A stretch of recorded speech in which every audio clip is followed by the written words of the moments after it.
এই social media জগতে কাজ করতে এসে আমরা কিন্তু সবাই হতাশ। আমরা বলতে আপনি, আমি সবার কথা বলছি এখানে, বিশেষ করে আমি আমার নিজের কথা বলছি। দেখা যাচ্ছে কাজ করতে করতে একটা পর্যায়ে এসে আমি চিন্তা করি যে না, এ দিয়ে কিছুই হবে না, তো আমি কাজটা ছেড়ে দিচ্ছি। আবারও ঘরে বসে চিন্তা করছি না, আমার তো কিছু না কিছু করা উচিত, এখন এই মুহূর্তে আমার হাতে কোনো অপশান নেই, তো আমি কাজটা চালিয়ে যেতে পারি। এই চিন্তা করে আমি আবারও কাজে ব্যাক করতেছি। এটা হচ্ছে বিশেষ করে আমার পার্সোনালিটি। আর আপনি আপনার দিক থেকে যদি বলেন যে না, আমি হতাশ না, আমি কাজ চালিয়ে যেতে পারছি, বা হতাশা কোনোভাবেই আমাকে স্পর্শ করতে পারছে না, তো আমি মনে করি এটা আপনার ভুল ধারণা। কারণ আপনি যদি একজন রক্তে মাংসে ভরা মানুষ হয়ে থাকেন, হতাশাটাও আপনার জীবনেরই একটা পার্ট। হতাশা প্রত্যেকটা মানুষের জীবনেই থাকে। তো দেখা যায় হতাশাটা যে দুই হাত দিয়ে সরিয়ে সামনের দিকে এগিয়ে যেতে পারে, সেই সাকসেস। আর যে ওই হতাশাটা নিয়ে তার মধ্যেই বসে থাকে, তো সে ব্যর্থ। এইটাই স্বাভাবিক।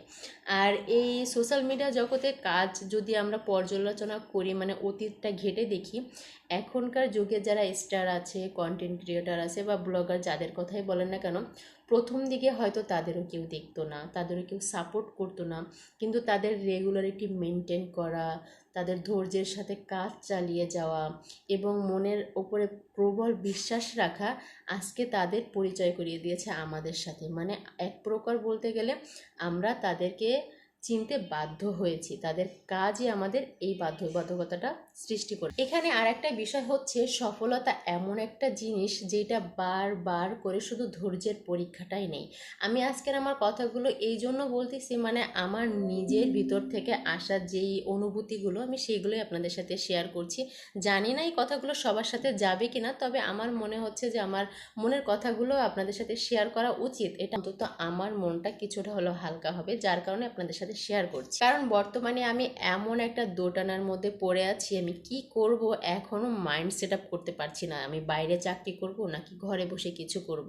ঘরে বসে কিছু করা মানে খুবই একটা দীর্ঘ প্রসেসিং, যদিও, কিন্তু বাইরে চাকরি করাটাও আমার পক্ষে এই মুহূর্তে হয়তো সম্ভব না, কারণ আমার ছোট একটা বাচ্চা আছে, এই জন্য। আর এই মনোবলটা আমি তৈরি করার চেষ্টা করছি আপনাদের সাথে কথা বলেও। আর আপনাদের মতামতটাও জানতে চাচ্ছি, যেটা আমাকে অন্তত একটু হলেও আত্মবিশ্বাস যোগাতে সাহায্য করবে আর কি।